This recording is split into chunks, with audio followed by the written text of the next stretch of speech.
नमस्कार दोस्तों, आप सभी का एक बार फिर से स्वागत है हमारे चैनल दुर्गा भक्ति मार्ग में।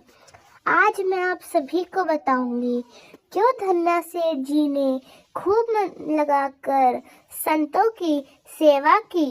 जब भी उनके गांव में कोई साधु संत आते तो धन्ना जी उन्हें अपने घर लेके आते और बड़े प्रेम भाव से उनकी खातिरदारी किया करते थे। कुछ ही दिनों में उनके घर दूर दूर से साधु संत पधारने लगे। एक दिन धन्ना जी के पिताजी ने उनसे कहा, धन्ना, हम गृहस्थी वाले हैं, यदि महीने में एक आध बार कोई साधु आ जाए तो हम उनकी सेवा भी कर दे और उन्हें भोजन भी करा दे, लेकिन तुम्हारी इनसे ऐसी दोस्ती हो गई है कि हर दूसरे दिन कोई न कोई साधु संत चला आता है और अपने साथ एक दो को और ले आता है। यह ठीक नहीं है। हम अपनी खेती बाड़ी का काम करें या इन साधुओं की सेवा करें। तुम तो अभी बच्चे हो, कुछ कमाते नहीं हो, तुम्हारा पालन पोषण भी हम ही करते हैं और ऊपर से तुम इन साधु संतों को बुला लाते हो। इस प्रकार इन निठल्ले साधुओं की सेवा करना ठीक नहीं है। इसलिए एक बात कान खोलकर सुन लो, आज के बाद यदि तुम किसी साधु को घर लेकर आए तो मैं उन्हें घर में नहीं घुसने दूंगा। यदि तुम्हें साधु की सेवा करनी है तो पहले कुछ कमाई करो, फिर अपनी कमाई से साधु की सेवा करना।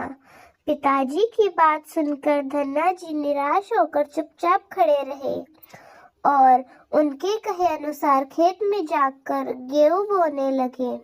धन्ना जी जैसे ही खेत की तरफ चले तो उन्होंने गांव के प्रवेश द्वार पर 5-6 साधुओं की टोली आती हुई देखी। धन्ना जी उसके निकट जाकर तुरंत बैलगाड़ी से उतरे और उनको प्रणाम किया। संतों ने धन्ना जी को आशीर्वाद दिया और पूछा, बेटा, इस गांव में धन्ना जी का घर कौन सा है? सुना है वे जगत गुरु श्री रामादाचार्य के शिष्य हैं और बहुत छोटी उम्र में ही उन्होंने भगवान के दर्शन प्राप्त कर लिए थे। हम भी उनके दर्शन करना चाहते हैं। यह सुनकर धन्ना जी संकोच में पड़ गए और वे हाथ जोड़कर बड़ी विनम्रता से बोले, महाराज, मुझे ही लोग धन्ना भगत कहते हैं। तो संत बोले, भगवान ने बड़ी कृपा की, हम जिससे मिलने आए थे वे यही मिल गए। निश्चित ही आप ऐसे ही भक्त हैं जैसे आपके विषय में हमने सुना था। कितनी विनम्रता है आप में। चलिए आपके घर चलते हैं, वहीं बैठकर आपस में चर्चा करेंगे। धन्ना जी ने सोचा, अभी अभी पिताजी ने साधुओं को घर लाने के लिए मना किया है। यदि मैं खेतों में बोने की बजाय इन साधु संतों को घर ले गया तो पिताजी आसमान सिर पर उठा लेंगे और इन साधुओं को भी भगा देंगे। तभी धन्ना जी कुछ विचार करके बोले, महाराज, अभी घर पर कोई नहीं है, मैं भी खेतों की तरफ जा रहा हूँ, आप भी मेरे साथ वहीं क्यों नहीं चलते? इतना सुनते ही सभी संत धन्ना जी के साथ खेत की तरफ चल दिए। जैसे ही धन्ना जी साधु संतों के साथ खेत में पहुंचे तो धन्ना जी ने विचार किया, अब इनके लिए भोजन की व्यवस्था कैसे करूं? और बोले, महाराज, आप यहीं पर इस पेड़ के पास कुछ देर विश्राम कीजिए, मैं आपके लिए भोजन लेकर आता हूँ। इतना कहकर धन्ना जी बैलगाड़ी में बैठकर सीधे बनिए की दुकान पहुँचे और पिताजी द्वारा दिए गए गेहूं के बीज वाली बोरी बनिए को बेचकर उसके बदले दाल बाटी और चूरमा बनाने की सारी सामग्री खरीद ली और खेत पहुंचकर संतों के साथ मिलकर बहुत ही स्वादिष्ट दाल बाटी चूरमे का प्रसाद बनाया। ठाकुर जी को भोग लगाने के पश्चात धन्ना जी ने बड़े प्रेम भाव से सभी संतों को भोजन कराया। इसी बीच भगवत चर्चा भी की और भगवान के दर्शन के बारे में भी उन्होंने संतों को बताया। भोजन करवाने के बाद धन्ना जी ने संतों को खुशी खुशी विदा किया। संतों के जाने के बाद धन्ना जी सोचने लगे कि गेहूं के बीज तो मैंने बेच दिए, अब बिना बीज खेत कैसे बोऊंगा। अगर पिताजी से दोबारा बीज मांगने गया तो वे मुझे दो बात सुना देंगे। यह सोचकर धन्ना जी ने बोरी में रेत भर ली और आसपास के खेतों में काम कर रहे लोगों को दिखाने के लिए उस रेत को ही राम राम का नाम लेते हुए छिड़कने लगे। शाम ढलने तक धन्ना जी ने बोरियों की सारी रेत को छिड़क दिया और ठाकुर जी के बारे में मन ही मन सोचने लगे। घर की ओर चल दिए क्योंकि धन्ना जी को लगा कि अब कुछ उगाना तो है नहीं, फिर देखभाल भी नहीं करनी पड़ेगी। घर पहुंचते ही पिताजी ने पूछा, धन्ना? तो धन्ना जी ने कहा, जी हाँ पिताजी। कुछ ही दिनों बाद गांव के कुछ बड़े बूढ़े लोग धन्ना जी के पिताजी के पास गए और बोले, तुमने कैसा खेत बोया है? ऐसा लगता है गेहूं का प्रत्येक बीज नाप नाप कर समान दूरी पर बोया है और सारे ही दाने उगाए हैं। इतनी सुंदर फसल तो हमने आज तक नहीं देखी। ये सब तुमने कैसे किया? धन्ना जी सोचने लगे। सब उनको ताने मार रहे हैं, खेत में कुछ उगा नहीं होगा, इसलिए ऐसी बातें बोल रहे हैं। तब धन्ना जी ने स्वयं खेत में जाकर देखा तो उनकी आंखें फटी की फटी रह गई। जिस खेत में उन्होंने रेत बोई थी वहां पर फसल उगाई। ऐसी हरी भरी फसल उन्होंने भी कभी नहीं देखी थी। फसल को देखकर धन्ना जी को भगवान की कृपा का एहसास हुआ और उनकी आंखों से आंसू निकल आए और वे जोर जोर से रोने लगे। जब धन्ना के पिताजी और गांव वालों ने धन्ना को रोने के बारे में पूछा तो धन्ना जी रोते हुए बोले, पिताजी, जिस दिन आपने संतों को घर लाने से मना किया था और खेत में बोने के लिए गेहूं के बीज दिए थे, उसी दिन खेतों की तरफ जाते समय मार्ग में मुझे 6-7 संतों की टोली दिख गई थी। मैंने उन संतों को अपने खेत में ठहराया और बीज वाली बोरी को बनिए को बेचकर दाल बाटी चूरमे को बनाने का सामान वहां से ले लिया और संतों के लिए खाना बनवाया।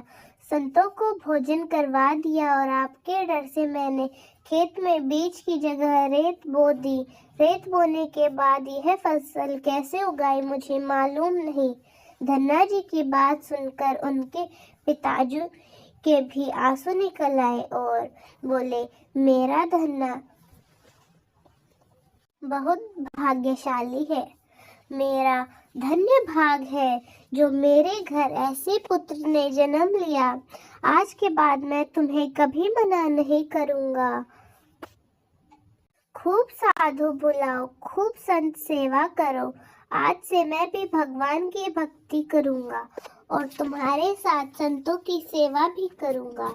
इसके बाद धन्ना जी और उनके परिवार वाले खूब संत सेवा करने लगे। कुछ समय बाद धन्ना जी की उगाई हुई फसल को काटने का समय आ गया और इस बार पहले की फसल से 50 गुना ज्यादा गेहूं निकला। जब ठाकुर जी की कृपा से धन्ना जी के खेत में इतनी ज्यादा फसल हुई तो उसे रखने के लिए जगह भी नहीं बची। धन्ना जी और गांव के सभी लोग फसल को देखकर आश्चर्य करने लगे और उन्हें अपनी आंखों पर विश्वास नहीं हुआ। अब धन्ना जी और उनका परिवार अपनी क्षमता के अनुसार खूब सेवा करने लगा और भगवान की भक्ति करने लगा। उनके घर में हमेशा साधु संतों का आना जाना लगा रहता था। साधु संतों की बड़ी बड़ी जमात आती थी। धन्ना जी भी सभी का प्रेम से सत्कार करते। अब धन्ना जी जब भी खेतों में फसल बोते, हर बार ऐसी ही फसल होने लगी, जिसके चलते धन्ना जी अपने गांव के सबसे बड़े किसान बन गए। गांव के सभी लोग धन्ना जी को चमत्कारी संत मानने लगे और उनके खेतों की मिट्टी को भी चमत्कारी मानने लगे। जिन लोगों के खेतों में पर्याप्त फसल नहीं होती थी, वे धन्ना जी के खेत की मिट्टी ले जाकर अपने खेत में छिड़क देते। इससे उनकी फसल भी अच्छी होने लगी। चारों तरफ धन्ना जी की जय जयकार होने लगी। जब ठाकुर जी ने धन्ना जी की परीक्षा लेना चाही तो उसी गांव में अकाल पड़ा हुआ था, जिसके चलते उसके गांव और आसपास के क्षेत्रों के ब्राह्मण, संत, गरीब और जरूरतमंद लोग धन्ना जी के पास मदद की उम्मीद से आने लगे, क्योंकि धन्ना जी के पास बड़े अन्न के भंडार भरे थे। धन्ना जी के यहाँ भी मदद की उम्मीद से जो कोई भी आता, उन्हें वे दोनों हाथों से भंडार लुटाने लगे। कभी कोई जरूरतमंद उनके घर से खाली हाथ नहीं लौटा। धीरे धीरे उनका अन्न का भंडार समाप्त होने लगा, परंतु उन्होंने निश्चय किया, जब तक उनका सामर्थ्य है, वे किसी भी जरूरतमंद को निराश नहीं करेंगे। अपना सब कुछ बेचकर भी वे लोगों की मदद करेंगे। धन्ना जी की निस्वार्थ भाव सेवा से प्रसन्न होकर एक दिन स्वयं भगवान श्री कृष्ण संत वेश में उनसे मिलने आए। संत रूपी भगवान श्री कृष्ण ने उन्हें तुम्बा, जिससे कमंडल बनाया जाता है, उसके बीज दे दिए और कहा, धन्ना जी, इन बीजों को खेतों में बो दो और जब इनकी फसल पक जाए तो उससे जो भी प्राप्त हो उसे लोगों की सेवा में खर्च करना। धन्ना जी ने ऐसा ही किया। संत की आज्ञा मानकर उन्होंने तुम्बा के बीज खेतों में बो दिए। तब ठाकुर जी द्वारा दिए गए तुम्बा के बीज को धन्ना जी अपने खेत में बो रहे थे तो गांव के लोग कहने लगे, लगता है धन्ना जी पागल हो गए हैं। ऐसे भीषण अकाल में कौन फसल बोता है, और वो भी तुम्बा की।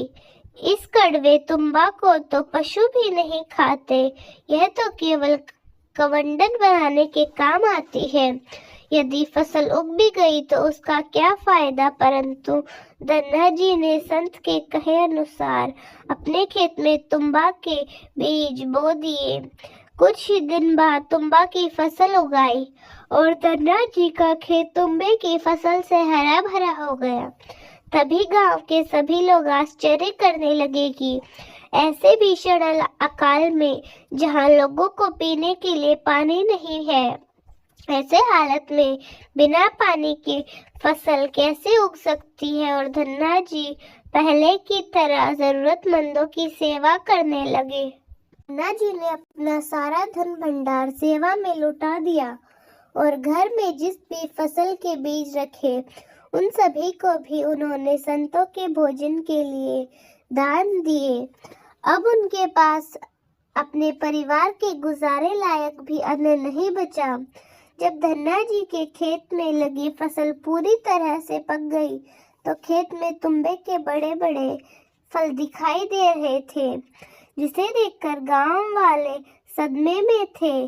तभी धन्ना जी ने सोचा, अब दान करने के लिए तो कुछ भी नहीं बचा है, अब इन तुम्बा से ही कमंडल बनाकर संतों को दे दिया जाए। अगली सुबह ही धन्ना जी खेतों में लगे तभी तुम्बा के फल तोड़कर बैलगाड़ी में रखकर घर ले आए और घर आकर जैसे ही उन्होंने एक तुम्बा को कमंडल बनाने के लिए काटा तो उनकी आंखों में चमकीली तेज रोशनी पड़ी, जिसे देखते ही धन्ना जी कांपने लगे। उन्होंने देखा कि तुम्बा हीरे मोती जवाहरात और कीमती रत्नों से भरा हुआ था। तुम्बा को कीमती रत्नों से भरा देखकर धन्ना जी ठाकुर जी को याद करने लगे और उनके पास तो तुम्बा की पूरी फसल थी। उन्होंने देखा कि सभी तुम्बा के फलों में ऐसे ही कीमती रत्न भरे हुए थे। अब उनके पास इतनी धन संपत्ति और कीमती रत्न और जवाहरात हो गए थे जितने किसी राजा के पास भी शायद ना हो। इसी चमत्कार को देखने के बाद धन्ना जी को उन संत की बात याद आई जिन्होंने उन्हें तुम्बा के बीज दिए थे। जैसे ही धन्ना जी ने तुम्बे में हीरे जवाहरात एवं कीमती रत्नों को देखा तो भगवान रूपी संत को याद किया जिन्होंने धन्ना को याद किया था। इस फसल से जो भी प्राप्त हो उससे लोगों की खूब सेवा करना, क्योंकि अब समय भयंकर अकाल भी कई वर्षों तक चला था, जिसके चलते धन्ना जी उनकी कीमती रत्नों से गांव के निर्धन बेसहारा आदि सभी लोगों की बड़ी सेवा भाव से मदद करने लगे।